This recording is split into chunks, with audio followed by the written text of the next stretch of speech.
Good afternoon, and thank you for tuning in today.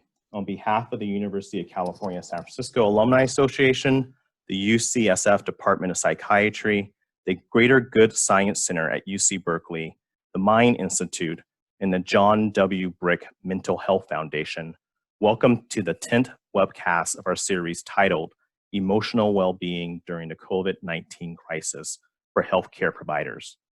This week's topic is resilience and regeneration. I will now turn it over to our host, Dr. Elissa Epel. Thank you so much, John. Well, it's bittersweet to be having our last webinar together. It has been wonderful to be connected with all of you and to receive your feedback and questions each week. Today is a very special ending. I have brought you 4 remarkable guests. And before I introduce them, I'll just tell you that the other sessions have been very focused on practical strategies for emotional well-being. And today we are really looking forward and widening our aperture to think about the landscape of our future, of our new world.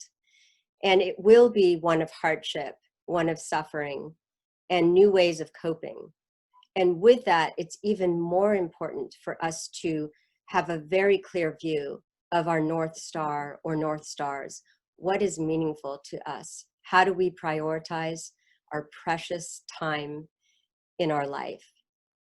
And so we'll be focusing on underlying principles of living in this new world, both professionally and personally. So I'd like to start by introducing Elizabeth Blackburn. She will speak first. Elizabeth Blackburn is one of my closest colleagues and friends, and I had the joy and honor to write a book with her several years ago called The Telomere Effect. Elizabeth was one of the discoverers of the telomerase-telomere maintenance system, the fundamental ways that our cells age. She won the Nobel Prize for this work, and she has gone on to become one of the most important voices in science internationally. She's one of the most respected women in science and the first woman in Australia to win the Nobel Prize, and so many awards that I won't mention them, but she's very devoted to using science to transform society in these healthy ways. We are also going to hear from Ekman, my dear colleague who has been a host of previous sessions, and Dan Siegel, another co-sponsor who you all know well by now. Their links and bios are on our website. And then lastly, we'll be hearing from Jack Kornfield. Jack, thank you so much for joining us and our community here. Jack probably needs no introduction, but I will briefly say that Jack is one of the leaders who brought Buddhism to America and has been teaching with his whole heart for so many decades and has trained thousands of teachers by now to also transmit Dharma to help people live with equanimity and integrity. And so we'll get to hear a meditation by him later, as well as a discussion. He also has a PhD in clinical psychology. I mention that because this is a community of clinicians, both healthcare as well as mental health care. So we will see all of us back at the end. And right now I would like to start with Liz. So one thing in thinking about our future is how can we do what's most meaningful?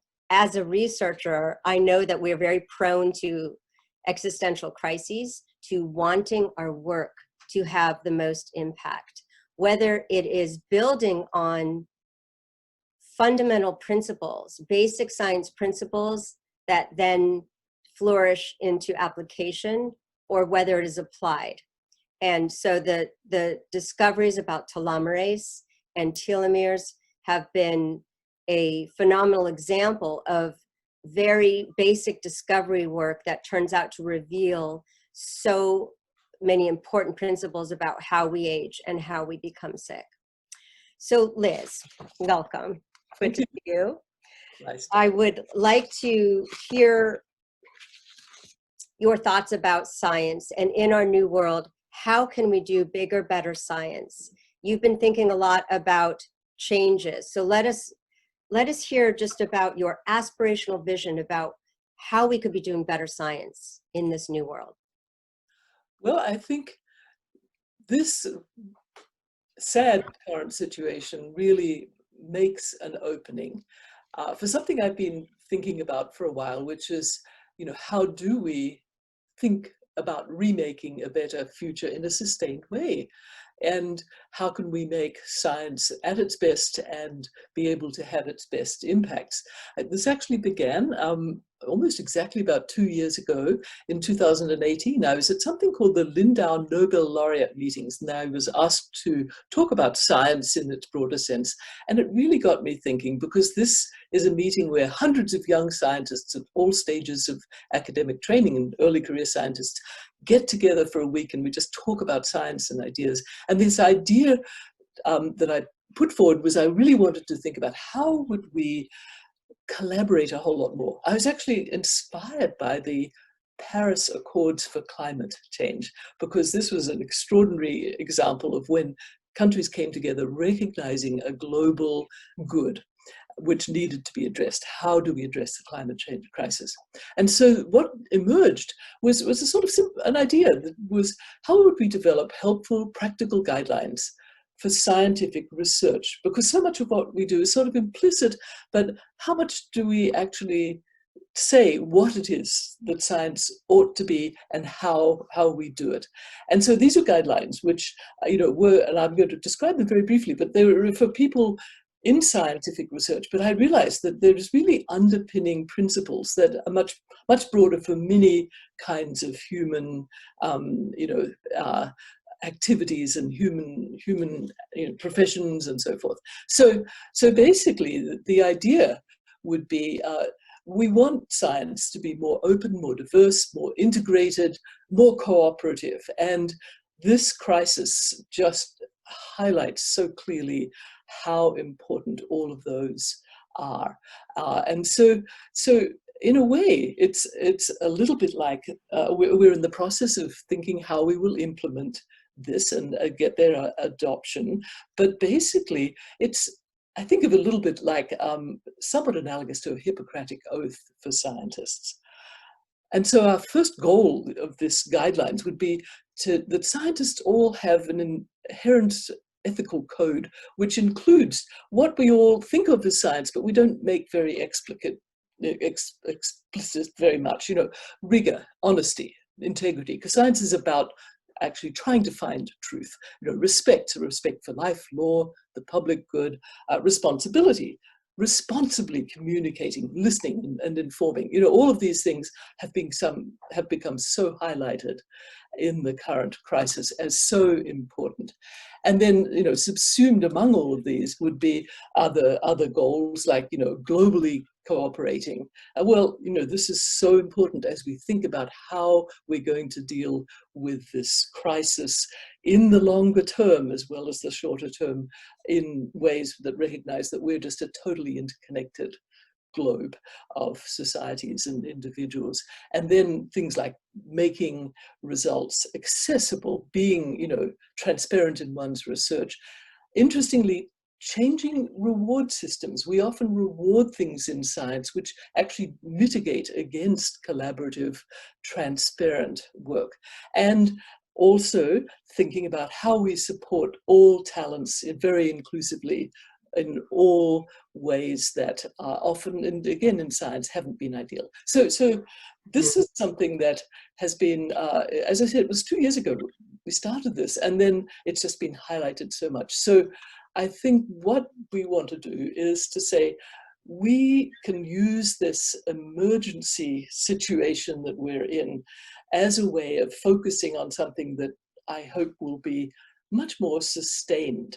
And I know this is happening in many arenas in the world. How do we take the fact that things are changing, but we don't know how they're going to change?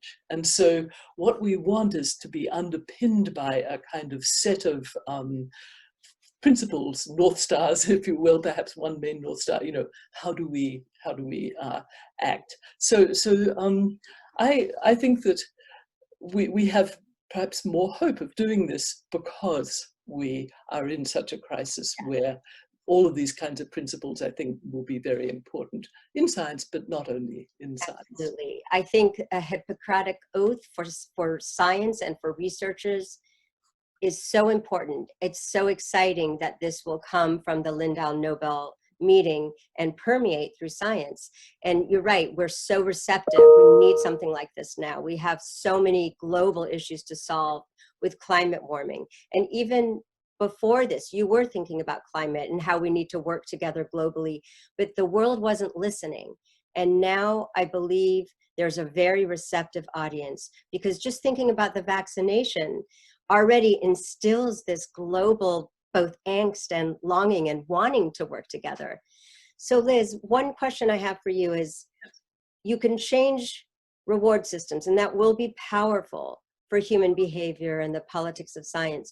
But are there, have you and the Lindau team thought about the social culture of science? We're so competitive, we're so individually oriented toward wanting to own, IP and be the discoverer of X and Y. So what kind of change do we need at a more psychological or social level?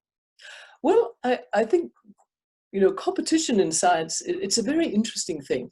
And somebody once said something to me which I resonated with. They said, in business, you want to kill your competitors. But in science, you actually want your competitors to be, lively and strong. And this is one side of it. But why do you want that? Because your competitors are moving things forward in science too. And so it's always opening up more, opportunities and avenues and so forth. So, but on the other hand, and you're talking about, the darker side of competitiveness, where that's where the reward system has been, something that has become very institutionally ingrained. And as institutions, we have blame for doing this, because it's been realized. I can speak for the biological sciences, I'm sure, through for many other, kinds of science, that when science works really at its best, it's when it's collaborative, sure, but also it works better. When you brainstorm, you bounce ideas off people, it just gets better and better. And I lived and breathed that for decades. And, working with you, Elissa, bouncing ideas back and forth, this is how the science gets better. So you can't just hog it all, because that's actually more negative. So institutions which have traditionally kind of rewarded a kind of view of science, which is a sort of winner take all, one person, only did it, that has to change. And some institutions are faster than others at doing this, but particularly in the biological sciences, it's become so clear that making advances with all the new technologies works best when very different kinds of strengths come together in different kinds of disciplines. So I think that's one thing. Now the other part is communicating, and I think that's something where we need to be rewarding much more the importance of communicating broadly in ways that, as we know, we have.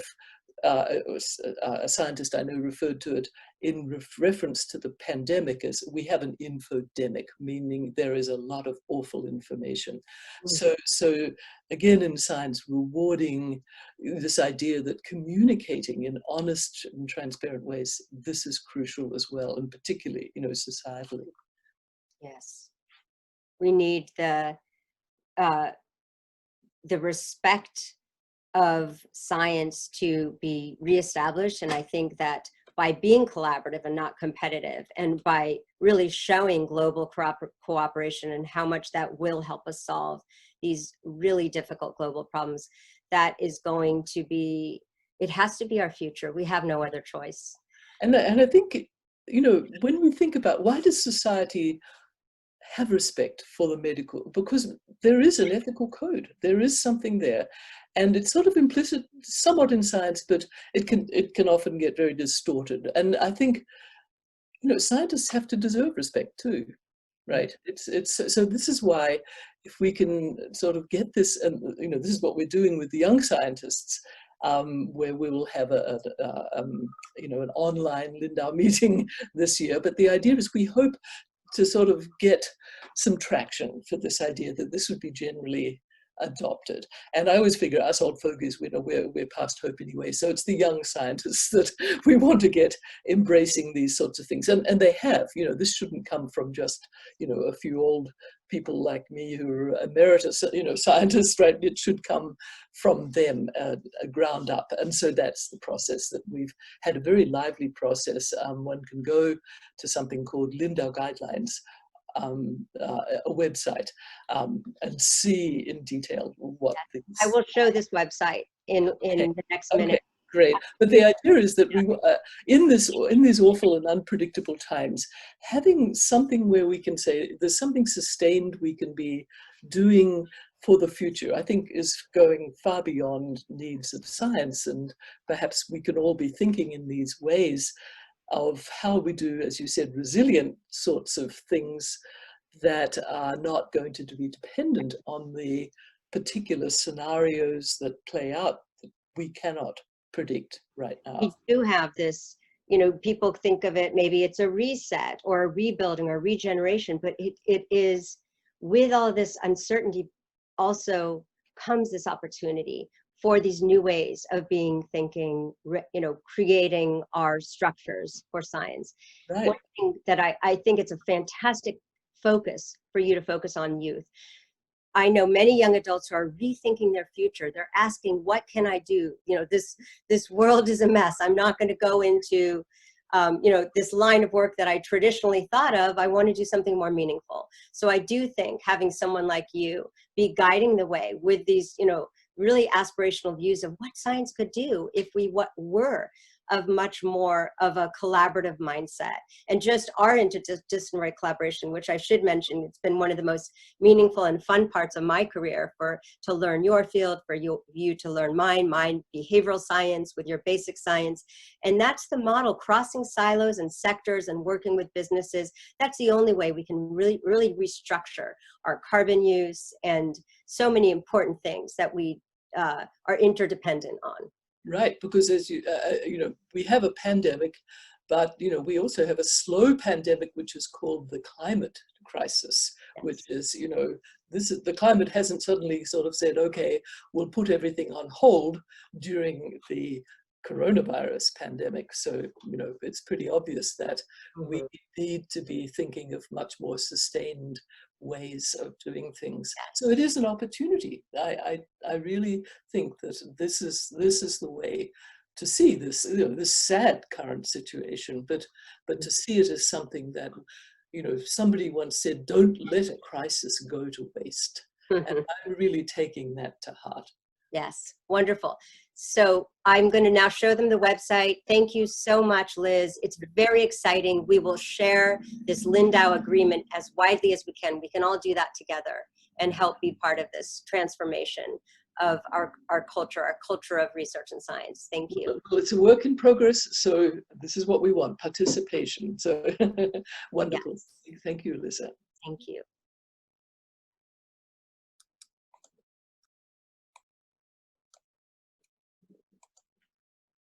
Okay, there's always a clumsy transition to screen sharing, but I did think it was worth showing you. This is on the website of the Lindau Nobel Laureate meetings. And so all you would have to type in is Lindau guidelines, and you can see the different goals: adopting an ethical code, cooperating globally, sharing knowledge, and of course the ethical code. So next, I would like to transition to, again, this idea of having a less predictable future and what that means for us. The importance of finding our way and navigating in our own boats. We are all exposed to the same storm right now, but in different seas and in different boats with different resources.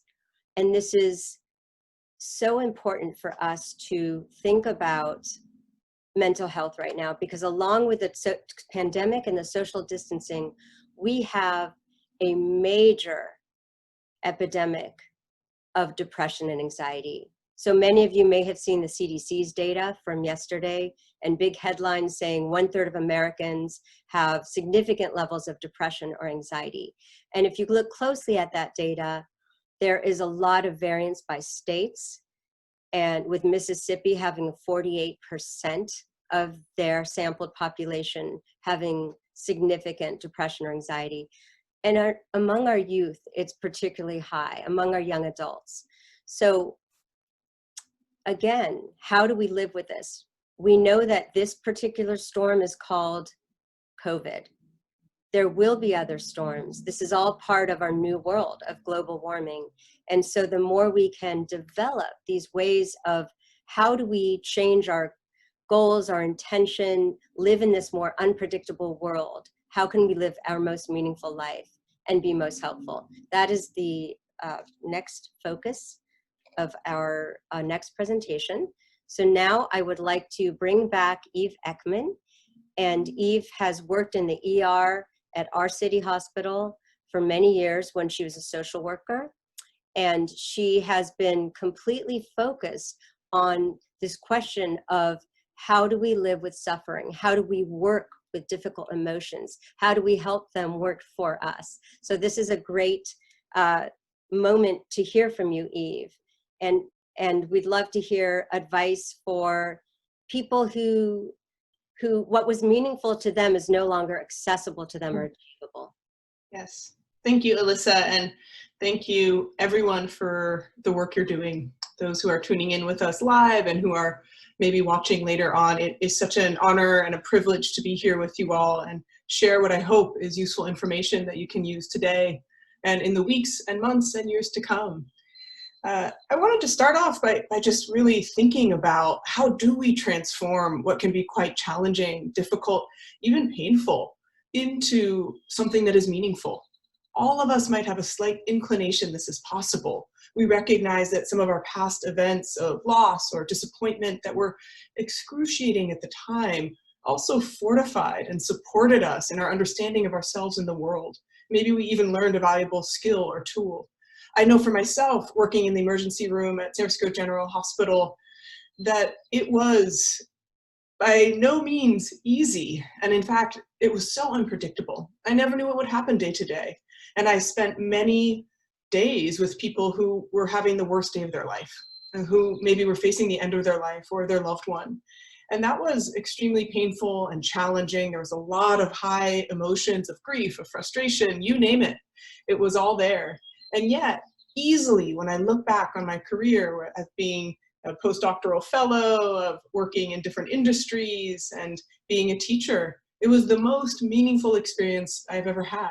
And partially, that was because even though there was a lot of suffering, there was a possibility to feel that there was a purpose, that my presence was a purpose. And also, the emergency room, like a lot of hospital settings, was very collaborative. And all of us were going through the same experience. So I want to talk a bit more about possibly why this is the case, that we can have meaning amid this density of challenging events. So we actually can look back to some interesting research that has crossed many disciplines and different ideas and applications, but really has its home at UCSF with Susan Folkman. Some of you may know Susan's work. She really pioneered a lot of ideas around how do we cope? How do we manage stress? And Susan and her colleague, Judy Moskowitz, who Elissa was also quite close with and worked alongside when Judy was at the Osher Center alongside Susan Folkman, they came up with this idea of meaning-based coping. And what does that actually look like? What it looks like is that when we can feel some of the joy, some of the okayness, some of the even feelings of real gratitude amid our most challenging experience, that allows us to cope in a better way. So then what are the principles that allow us to achieve this meaning-based coping where we have a co-occurrence of what is hard and also feeling good?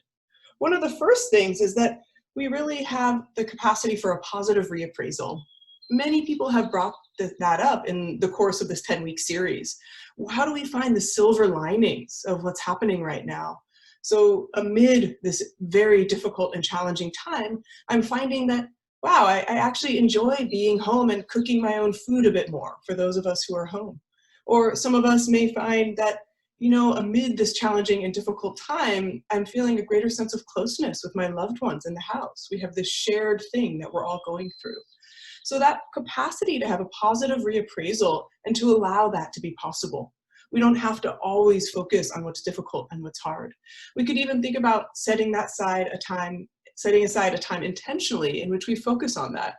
So in addition to positive reappraisal, we also can enact what's called a problem-focused coping. So for many of us, the big problem is COVID. Let's fix it. And yet that kind of problem is so great. It'll take Elizabeth and her colleagues many, many, many months and years to be doing the kind of work that can really help support us to slow down what's going on globally. And when we think of problem-focused coping in this sense, we want to think of a problem that we can actually solve, one we can feel some efficacy. When we feel that we can get something done and achieved, that really supports our meaning. So we think, I can make this work. Maybe our problem-focused coping is, how can I feel more connected to my patients who I now see online? Maybe our problem-focused coping is, how do I reach out across these different disciplines to colleagues who may be able to support what I'm working on right now?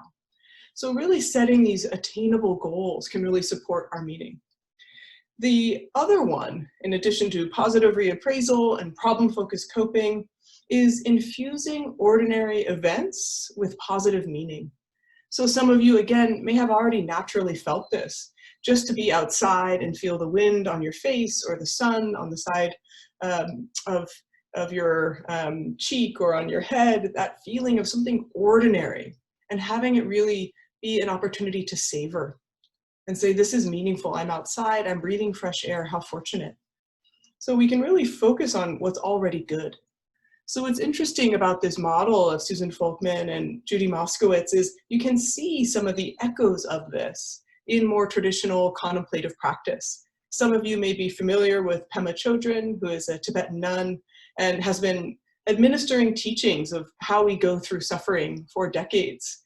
She, I've heard from many people, has been a resource and a guiding light.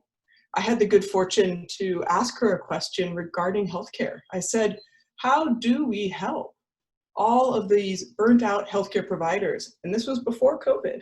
How do we help all these burnt out providers really sustain themselves and not succumb to the empathic distress and burnout? And her answer to me was, well, this may sound complicated, but they need to give up all hope of fruition. And she didn't say to give up hope, not to give up our intention, our desire, these ethics that bring us towards doing this work, but to give up a hope of how it's going to turn out, what the outcome might actually be.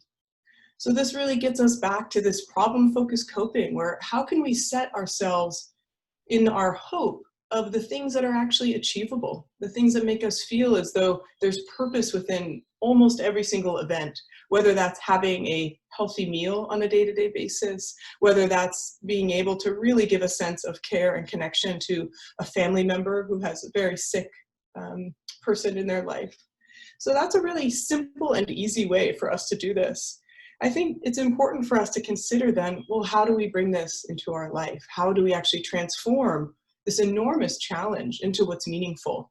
And the thing I want to highlight, it's not by avoiding or suppressing or pretending that the suffering and the struggling and the challenges are not real. And yet it's also looking at what are our opportunities to work with what's okay, to find meaning amid what is challenging, to highlight the things that feel good.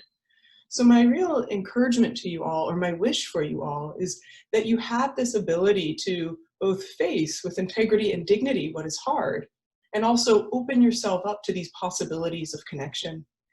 The last and closing thing I will say is it's really valuable to do this with others.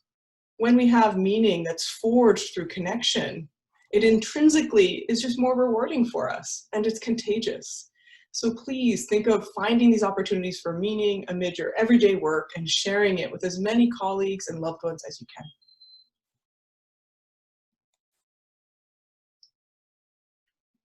Thank you, Eve, so much. That was a very, very rich summary of this whole field of meaning making and positive coping, how we can infuse these ordinary moments and see how extraordinary they are and feel the joy in them. One thing I would like to think about is this idea of common storms that you brought up, that there's co-creating meaning, there's meaning between people. It's not just our own ideas, but what we create together. And I love that idea because I think never have we all been feeling so much anxiety and stress globally in our lives that we've experienced. And now we can see and connect to people on the other side of the world. So it's an amazing experience. Of course, we wish it was joy, but we're all facing the same storm. And I'd like to now throw that idea to our friends, Dan and Jack. Welcome. And Eve, we'll see you soon.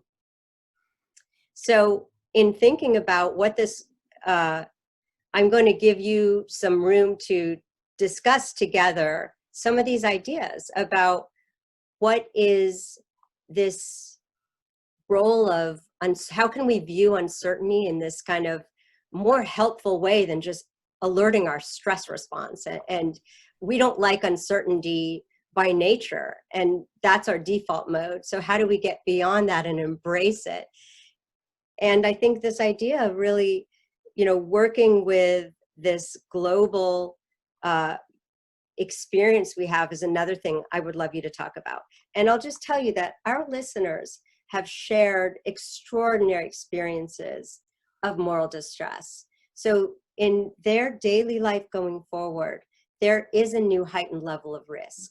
Liz talked about the Hippocratic oath of science, that we need these ethical principles of integrity and working together and having these common goals of the greater science for the greater good.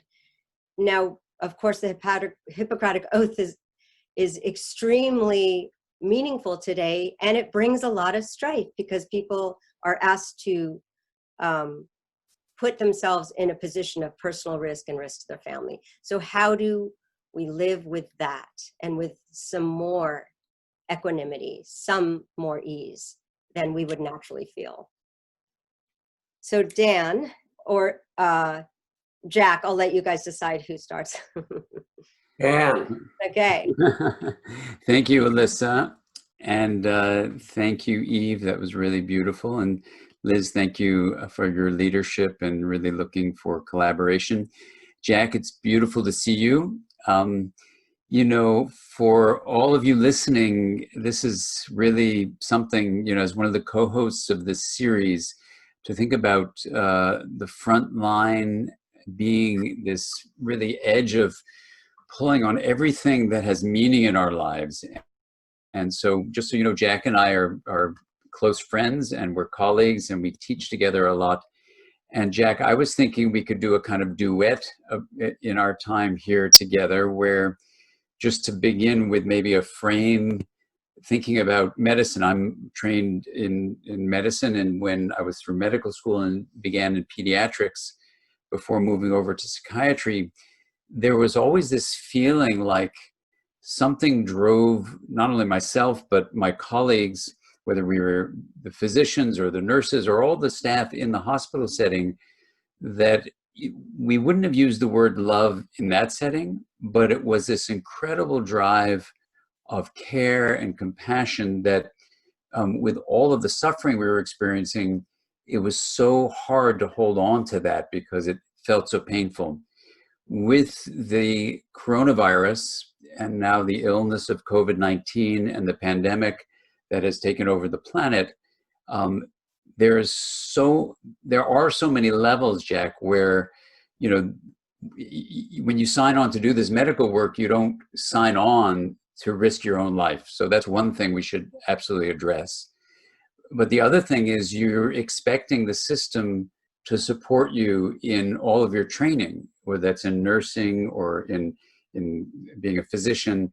And so to not have the personal protective equipment that's needed so you can continue doing the work that you are devoted to doing, all of these, as Elissa's mentioning, are kind of a moral injury. And in attachment, we use the term epistemic trust, whether you can trust people in authority to be taking care of their sense of truth and taking care of what needs to happen. So all of these, just to put it on the table for us to discuss, can rip you apart inside. And that feeling of, despair or anger or fear, all those feelings that without an awareness of them can just take you over. What we've tried to teach from the beginning, and when Eve and Elissa and I did the first of these series, we wanted to talk about creating the space of awareness where if you could cultivate this, then whatever elements arose, the fear, the sadness, the despair, the experience sometimes of hopelessness, if you could be aware of that as a feeling, then rather than being hopeless, you could say, I'm feeling the experience of hopelessness, which sounds subtle, but it's a difference that all the research shows makes all the difference in your outcome. You can have equanimity, you can have resilience, and embrace the most painful of emotions, of grief.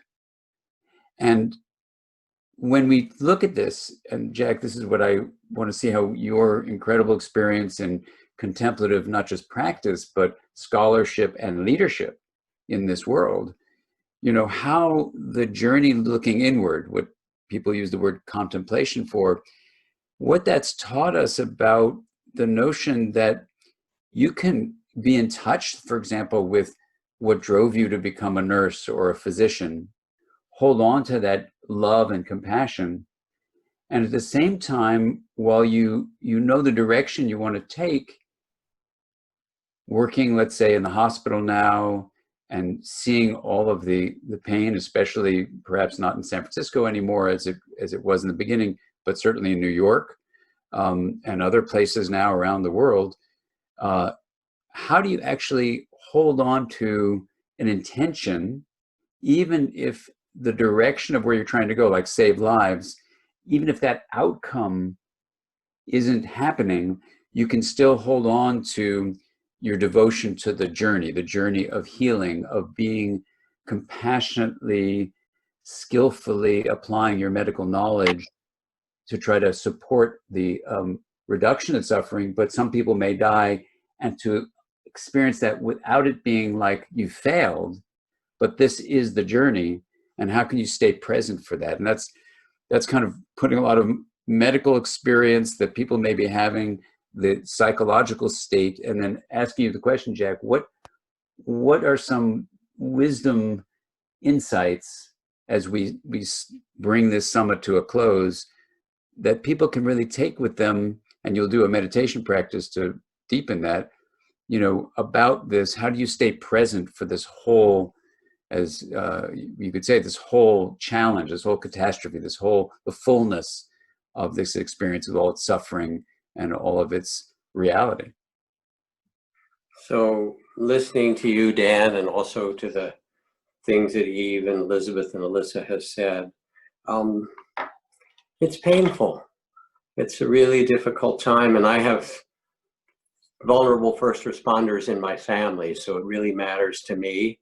And I have friends who've been in the hospital with the virus, and then I have friends on the other side who've been, tending as physicians and nurses and so forth, and them all being at risk. And there's anxiety and there's grief. It brings all the things that you talk about. And of course, what you're pointing to first, Dan, is that we have this human capacity not only to engage in our experience, but with mindful, loving awareness, to actually step back a little bit and acknowledge, oh, this is suffering, this is fear, this is pain. And the moment we do, you can be the witness. You have the ability to step back with compassion and understand that this is part of our human incarnation. And it's not just as a physician or a nurse, that it's actually part of getting born in a human life on this planet. First of all, uncertainty is part of the game. As Somerset Maugham said, there are 3 rules for writing the great English novel. Unfortunately, no one knows what they are. And this is really an existential statement about, there's so many things that we don't know, and now it's in our face. We have to live with it and somehow make our peace and say, okay, I can be in uncertainty because it's the reality of life on this earth. Yeah. As best we try. Then the next thing that's really critical in human incarnation I'll illustrate with a story from Margaret Mead, who was asked, what is the first sign she saw of true human civilization? Was it cave paintings from thousands of years ago? Was it pottery fragments from the earliest pots? Was it, spearheads, arrowheads, things like that? And she said, no. She said, the first sign of human civilization is when I saw a skeleton that had the femur broken and it had healed, the thigh bone. And she said, if you're an animal in the wild and you break your leg, you're done for. You can't get water, you can't get food. The other animals will come and catch you and eat you, and you're done. But here, someone broke their leg, and someone else or others carried you to safety, fed them, gave them water until they healed. And she said, this is the beginning of human civilization. Mm-hmm. So in a certain way, we have the mystery of human incarnation, which has praise and blame and gain and suffering and loss and joy. And anybody not have that? Like raise your hand. But at the same time, we understand that what matters now in this pandemic and all the rest of the time is how do we respond to the measure of tears and sorrow and to the beauty, the unbearable beauty of life. How do we respond to it? And I remember working with a woman a psychologist who, her specialty was taking care of torture victims for the UN. And so she had people from, you can't name how many countries, from, Haiti and Burundi and Burma, and unfortunately from the US as well, all these places. And she said, when I try to meditate, I hear all their stories and they come through my body and I don't know what to do with it. And I said, you're not supposed to carry them, you're supposed to witness them. And I suggested first some practices as these people who are listening can do at the end of each difficult time, to take a few minutes to scan through your body and drain as if you were in a tropical, shower that was lovely in Hawaii, drain it all back into the earth, to release the tension as best you can, to shift back and be the witness and say, oh, how can I name what I've been through? Okay, this was the grief of this person. This was their loss. But then I said, you need something more than that. In your office, put a shelf behind you, and on it, put Kuan Yin, the goddess of infinite compassion, and Mother Mary and Jesus and the Buddha, and, a Star of David, and Kali definitely on there, and Krishna, and, the Haitian gods, because you work with people of Haiti. I said, fill it up with all the gods you've ever heard of, and a page from the Quran on the mercy of Allah, because you need backup, baby. And what's true is that when you come in the morning, light a candle or put an orange there and say, okay, you have to hold this, because it's not meant for you as a physician or a nurse to carry it in your body. Yeah. And when people come in, they'll see, oh, who's behind you, who's really carrying this. And at the end of the day, make a prayer, wash your hands, do some kind of cleansing, and say, all right, I will not carry this. I will leave this for you, for the vastness, the mystery, as the Ojibwe say. Sometimes I go about pitying myself when all the while I'm being carried by great winds across the sky. And you realize that you're part of this human incarnation, and you can bear it. 1,000 generations before you have been through epidemics and pandemics, and you know how. Absolutely, Jack. Well, that's such a beautiful set of stories. And, with the science training that many frontline workers have, I want to build on what you beautifully said, Jack, and say that the science that supports the wisdom in Jack's stories can be remembered in the following simple way: that when you look at the difference between getting overwhelmed when you hold on to things that Jack was talking about, when they become you and you identify with them without any kind of what's called differentiation, that over-identification, while you may think, oh, I'm being empathic, which you are, it's empathic resonance, it actually can lead to burnout. What Jack is suggesting is that the space of compassion is where you can empathically feel the other person's feelings, but not become them, not identify with them. You may say, oh, but that's not empathic, but in fact, it is called Empathic Concern, where it's a gateway for you holding in your heart, literally, there's a neural network around your heart. You can hold the suffering that you see in front of you, even the suffering you might have in your own body. And then in the space of awareness, the research is very clear, something you can cultivate after this summit. The container of awareness can be broadened so that, as we said earlier, the challenge of life that would be like the analogy of a tablespoon of salt, if your container of awareness, because you haven't had the time yet to grow that awareness, is only the size of an espresso cup, then you become the salty water when a tablespoon of salt is put in that little bit of water. But if you just take a few practices that Jack teaches, that you've heard throughout the summit, that I teach, they're available all around you, and in the summit you will learn them. You will expand that container of consciousness, that loving awareness Jack is beautifully teaching us about. And from a brain point of view, it means you can be aware of the suffering without becoming the suffering. You can be aware of all the different feelings of grief and loss and fear that you might have without becoming completely identified with them. So this is the gift, and Jack, you can lead us perhaps now through a meditation where we can open up that container of loving awareness, knowing that there's thousands of years of contemplative wisdom behind what Jack is about to teach us, and knowing, because many of us are science trained, that there is a deep science that actually supports the practice of opening up awareness like this, so that you have the resilience you need to hold on to why you came to the medical field in the first place. The love, the compassion don't have to disappear in the face of the pandemic. The collaboration and the feeling that we can actually do this together is right there for us to take the disruption and turn it into connection. Thank you, Dan.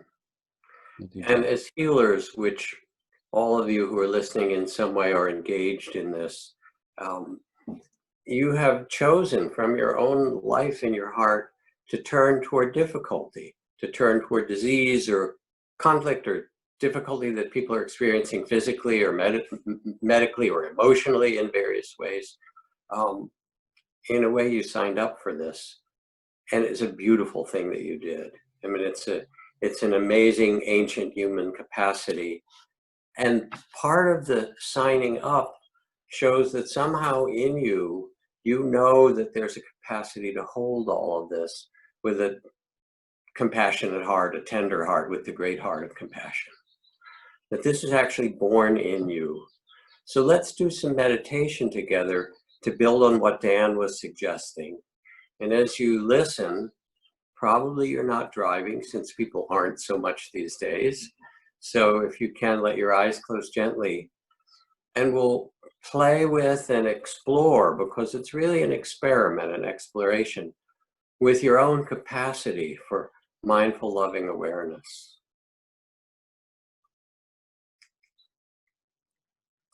First, as you tune in, take a couple of deep breaths just to release whatever obvious tension you can. Let your body settle and feel yourself settle deeply on the earth, almost as if you have roots that go down into the earth. And there's a steadiness and strength. And you feel your body breathing, interbreathing with the trees and the life of the whole biosphere coming in and out of your lungs. And now you're seated on the earth in this very steady way.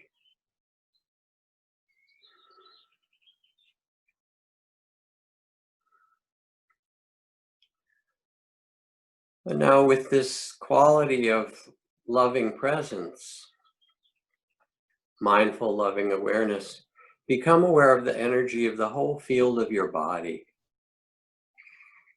Tingling, vibration, warmth, cool. With your eyes closed, you experience the body as a field of sensation and energy, pulsing movement.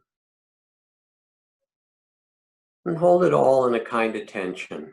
Your body likes this. It likes the fact that you're paying attention. When someone says, could I have your attention, please? It's not a small thing. It's a beautiful gift that you give now to your body.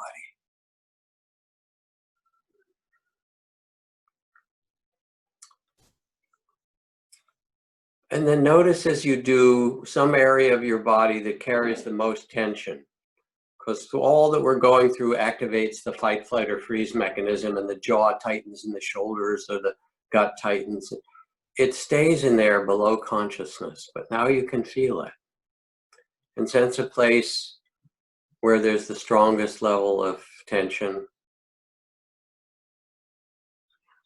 And as you do, with great kindness, be aware and invite it to open and get stronger, to intensify, to expand, to get bigger. So there's not only no resistance, but you're actually letting it open and show you how intense, how painful, how tight it can be, and how big it gets.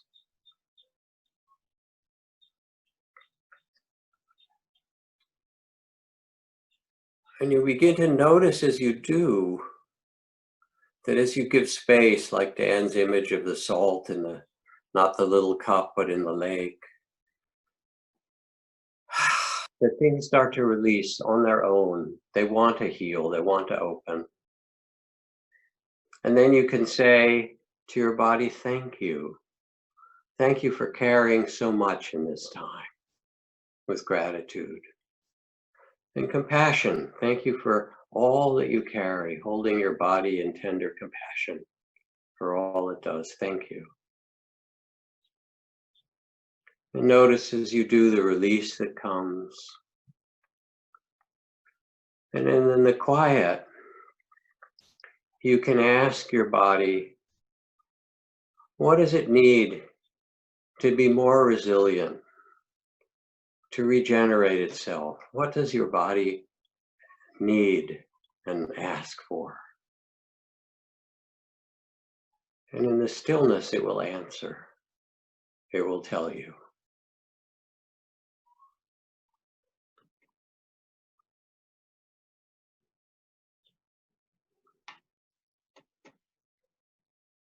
And now shift this capacity for witnessing, for loving awareness up to the area of your heart.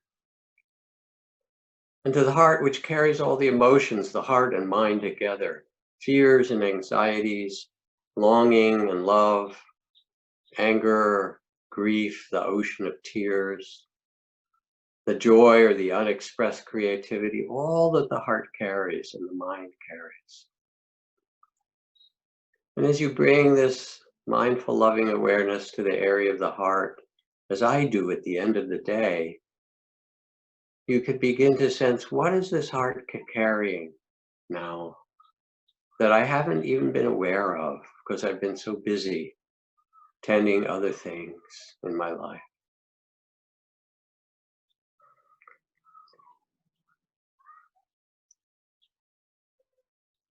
And notice as you do all the different emotions, and with them, you know, the thoughts of worry or anxiety or planning or remembering and trying to figure things out, how it weighs on the heart. And let one of the most challenging emotions show itself and invite it to open and fill your body or the room. Say, let me feel you fully. Give it space to open. Name it gently, maybe. Fear, longing, lonely, anger. And as you allow it to expand and intensify and get bigger, notice how it too softens without your resistance. And you can wrap it in great compassion and say thank you. Thank you to this emotion, the anger or fear. It's trying to protect you. Thank you for trying to protect me. And say to your heart as you hold it in compassion in your mind, your heart and mind together. Thank you for working so hard to protect me and care for me. I'm okay just now. I'm okay just now.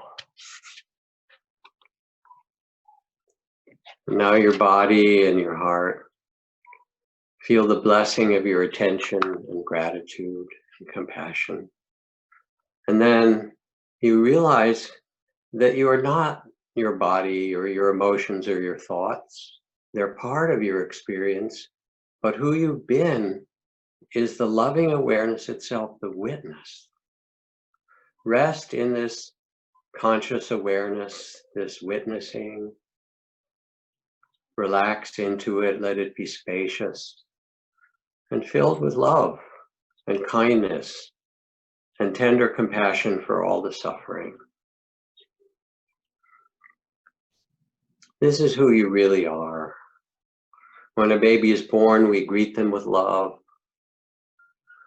When we hold the hand of someone who's on their way out, who's dying, it's a gesture of love and connection. Our whole life is bounded by the beginning and ending of love. Who you really are is timeless awareness and love. And now as you sit with a spacious heart, holding the body and the heart and mind in loving awareness, a beautiful set of gifts will be laid at your feet. And this is a kind of imagination, if you will, of symbolism. But every building you see and all the medical instruments you use, they started with someone's imagination. And one of the great gods or goddesses of healing, you know, from the ancient Greeks or the ancient Indians or the ancient natives, or maybe from Pasteur and Schweitzer, and maybe the Bodhisattva, infinite compassion, and Mother Mary, they lay at your feet two gifts that you need to foster your regeneration and keep your joy. The first gift, as you pick it up, has inside a clear symbol of just the perfect medicine for you to tend your heart and body and keep your resilience in this time. So imagine or picture opening this gift and hold it up to the sunlight if it's not clear. And even if it's very simple, even if it's just a crystal or a heart or whatever comes as like a dream image, it teaches something to you. It means something. And then open the second gift, lift it up, the gift from the generations of healers that have your back behind you. And this is the clear symbol of the gift that you can contribute best to the regeneration of the world. For a benevolent and joyful world, this is what you have to contribute. And you open and see the clear symbol of what your gift is to create a joyful, regenerated world. Look at it in the light, open it, get a sense of what it means for you.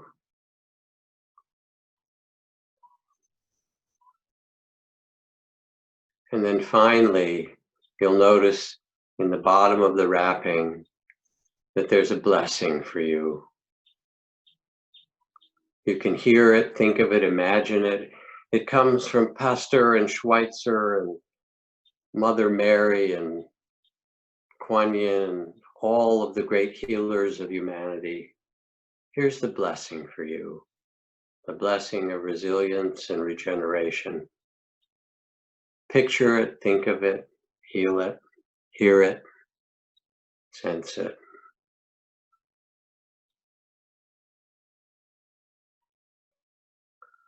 And take the gifts and the tenderness of your mindful, loving awareness to your body and heart and mind. Take the gratitude. Thank you for carrying so much to your heart, to your body.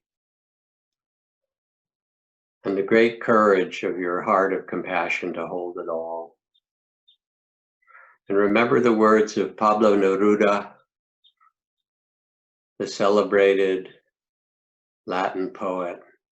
He wrote, "You can pick all the flowers, but you can't stop the spring." And know that whatever we're going through, as we have for 1,000 generations of difficulties and survived them, that on this ground, spring will come. New things will be born, new love will arise, that renewal is part of who we are, as our in-breath and out-breath. And feel it fill you with joy and well-being that you are a carrier of this renewal for yourself and those you love and the earth around you.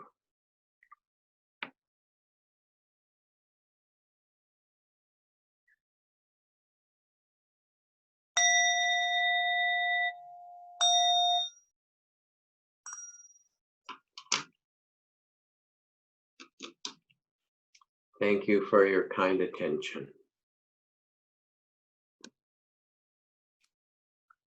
Jack, thank you so much. That was so lovely and so needed. I'd like to welcome back all of you. It was a whole 10-day retreat in 10 minutes. That's what was called for. And we stayed with you throughout the 10 days. Liz and Dan, welcome back. Thanks. I'm back in audio, but I need to be on video stopped.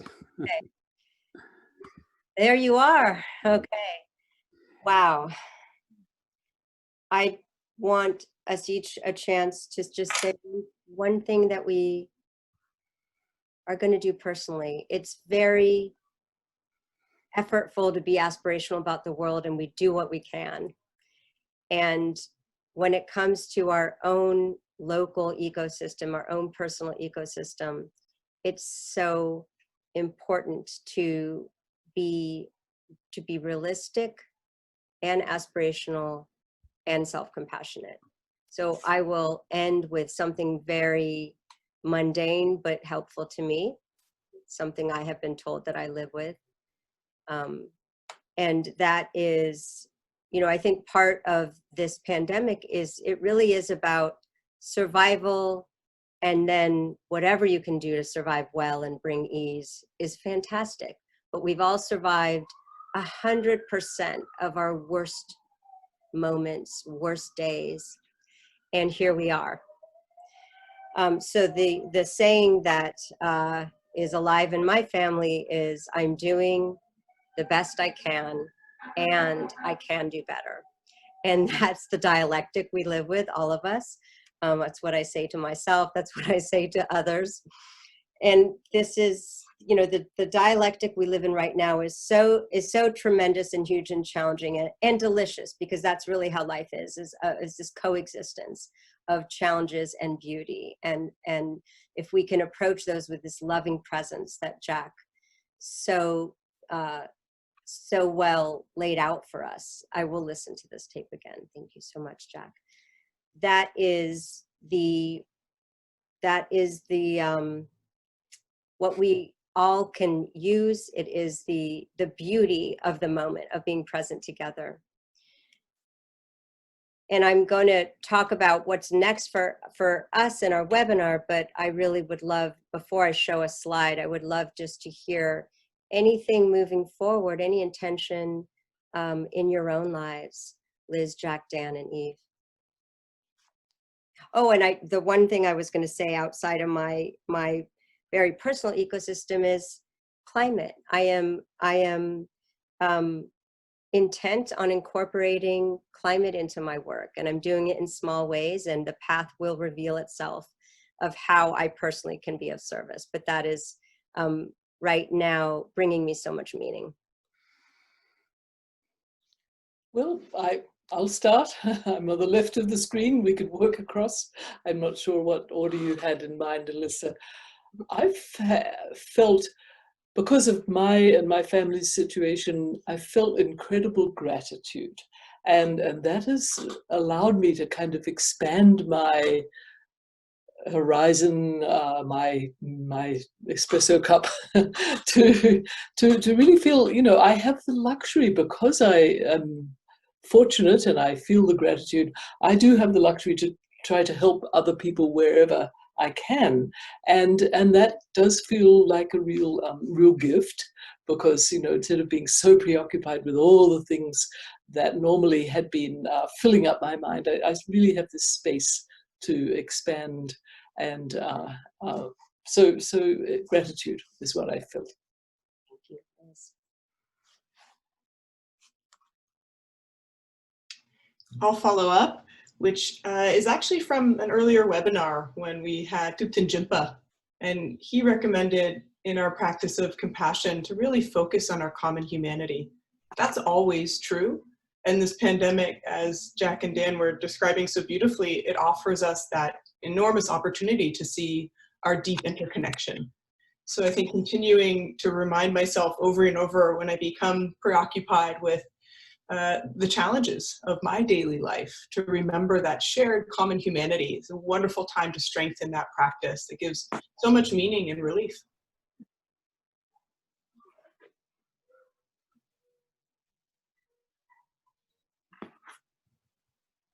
Dan. You know, I'll build on what Liz and Eve are beautifully saying and what you set us up with, Elissa. A couple things. First, before I give the statements, I just want to give a big bow of thanks to you, Elissa, for all of us involved in the summit. You've been an amazing host, and we are so grateful that you have been so clear-minded in your vision and presenting it in such an accessible way. It's been a real gift and a privilege to work with you. So thank you for all the work you've done, Elissa. And a complete honor, and just so much gratitude to all of you and all of our guests for sharing so much. And I discovered I'd rather support and interview than speak. That's much more fun. Beautiful. Well, beautiful job.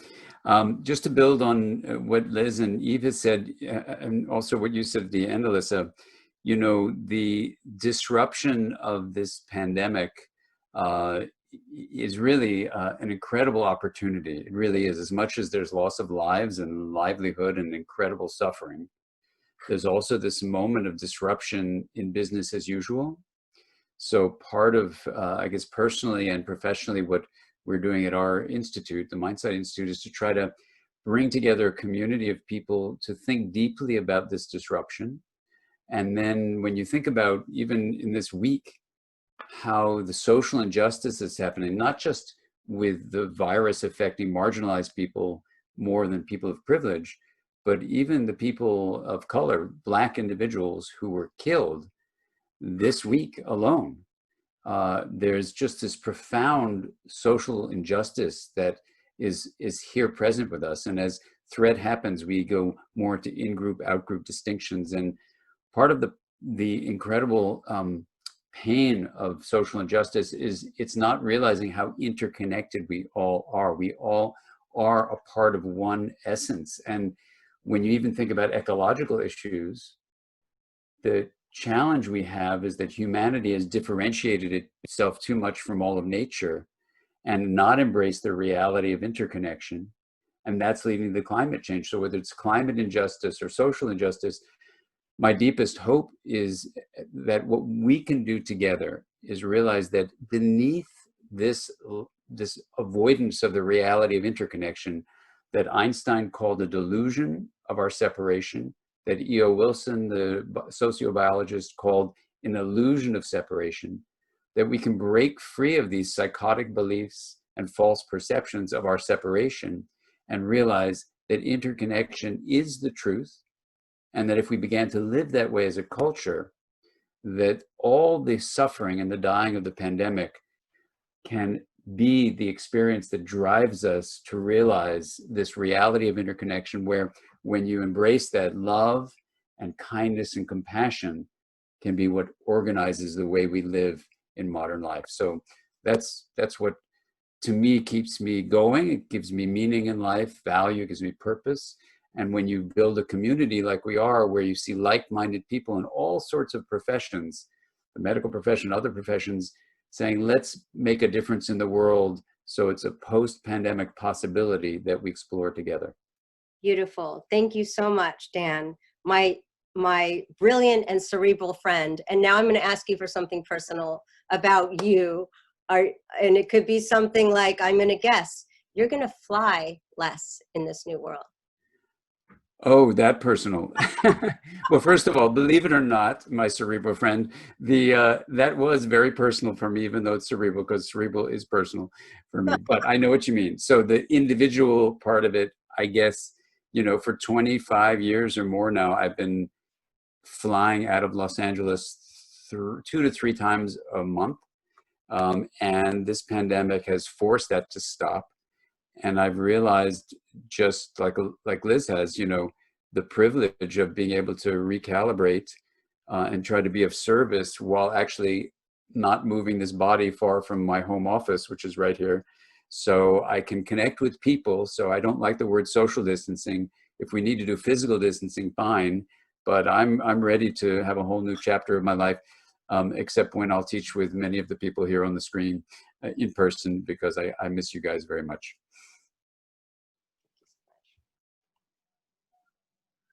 Was that personal enough for you? I think it's profound. I think all these realizations and changes are profound. We are so connected to each other and to you listening right now through this shared experience. And it's going to go on and on this way. And we need to shrink the airline industry. I'm so sorry for the industry, but there are other ways of means. Jack. So I'm going to answer on 2 levels, kind of a bigger level, and then try to be personal. Anybody who looks with clarity can see that technology is not going to save us, that no amount of computers and internet and biotechnology and nanotechnology and space technology and all these fantastic things where, you know, I have the great Library of Alexandria in my smartphone in my pocket, along with 23 million cat videos or something, that all the technology is not going to stop continuing warfare, continuing racism, continuing climate destruction, tribalism, all the things that Dan was talking about. What's true is that for us as a species, humanity, the outer developments now need to be matched by the inner developments. And I think that's part of what this whole series is about, is all right, we have the outer technology. What about the inner technology? We are, as the chairman of the Joint Chiefs of Staff years past said, we're a nation of nuclear giants and ethical infants. And there's some way in which we're in a, you know, an economic crisis and a health crisis, but we're primarily in a moral crisis. And so knowing that humanity has to develop in this way, not only am I teaching meditation and those things, but people misunderstand and think that meditation and mindfulness is passive. But they say in Zen, there are only 2 things: you sit and you sweep the garden, which is to say you quiet your mind and tend your heart and listen deeply to what's your vow, what's your North Star, what matters, how do you make yourself resilient, as we did in that meditation and as I do at the end of the day. And then you get up, and I'm working on a program to get out the vote. That started with Buddhists and yoga practitioners. So there's hundreds of thousands or 1 million or 2 million. They're going to vote, but can they get out to the communities in different ways and help everybody else get out and vote? And I'm working on technology things in Silicon Valley to try to humanize technology so that it serves us rather than serves the advertising industry. Those things. More personally, I'm little by little learning to do less. and simply, I thought I'd be on retreat from this. I've been busier than I've ever been in my whole life. So I've actually needed, in some way, I've needed to say, all right, I won't do this, and I won't. It's like having a sponsor in AA. I talked to my wife, should I do this? No, cross that one out. Don't go drink again, you know, and make the space so that something that's beautiful and fertile, whether it's working in the garden or a new idea or connecting to someone that really matters, can be born and not being so busy. Well, I'm not going to apologize for not helping you in your goal to do less, because it was an incredible hour with you. Thank you so much for mixing it up with us. Thank you. What a pleasure. Thank you so much, all of you. This was my, surpassed my, best hope of how we would end this webinar, which is summarized well in Jack's point that the next frontier really is our minds, our ethical and socially connected minds, and how we can develop, become aware of, and use our minds more for keeping our human species and all of the species that are alive and all of the plants that are alive thriving and flourishing and regenerating. Because if we don't do this inward work, we can see what's ahead. And might I suggest that you consider changing the word mind to heart? I mean, I love the mind, and there's some brilliant minds on the screen. I can see them. Well, There are so many neurons, I could hardly count them. But I think we need the great heart of compassion along with the wisdom of the mind. yeah, and Jack, as you have beautifully taught, in the East, the word mind and heart are the same word. Yes. And yes. so we embrace both. And sometimes you've said mind, heart, but for all of the scientists listening, when we embrace mind as your subjective core, it would include your heart and your intestines. Let's not forget your gut feelings, your intuition, right? So you want to have the whole. And your telomeres, let's go. They're listening. and the telomeres, yeah. So this is the beautiful thing about, really serious about the summit. And it's just what we're all saying, all of us today, finding meaning, and also the collaboration, Liz, you're talking about. Can you imagine a world where people realize with their heart and their gut, their intuition and their heartfelt sense and their intellect, the whole shebang, which I call the mind anyway, but the whole thing. But you would say, we can do this as a humanity, because humanity is shaped by cultural evolution. So this moment of the pandemic is an opportunity to intentionally shift toward what, Liz, you were talking about, towards collaboration. To Eve, what you said about the reality of interconnection, and Jack, about the idea of loving awareness and it being heartfelt. And Elissa, that you could find resilience that's not just within, but also your relationships with all of Earth. So that's the promise, and that's the potential. And because remember, as we said before, the synonym for uncertainty is possibility and freedom. Those two words, possibility and freedom. And that's where we can move forward toward. We must remember that within the uncertainty is freedom. We are ending our webinar, and we went 15 minutes over today, but it was worth it. And every other time we ended on the dot. So forgive me, but we saved it up so we could really finish with a bang today. We will come back by popular demand in the winter if the times demand. And if you would like us to, you know who to email, John McCoy. So I want to point you to our UCSF Department of Psychiatry website, because my colleagues and I have been building this amazing resource for you, for everyone to use both themselves and to share with friends, family, and patients. So at this site, you'll find our well-being guide, where we have an amazing set of curated, high-quality apps, cognitive behavioral therapy, mindfulness apps for sleep, for anxiety, for meditation. We have online practices. We pointed people to Spirit Rock. I didn't mention, but Jack Kornfield is one of the original founders of Spirit Rock. Those of us who live here in Marin may be lucky enough to go there again in person when it reopens. But we do have online practices from Jack's Monday night class, as well as other different sanghas really across the country. We have an amazing section of helplines. Please use these and point people to these. This is the time to get help. The number of people experiencing clinically significant psychologically distress merits this, it warrants this, you deserve help. And we want to prevent these symptoms from turning into long-term consequences and PTSD. So we have a variety of helplines, from warm lines to hotlines to different types of therapy. Many are supported or low cost.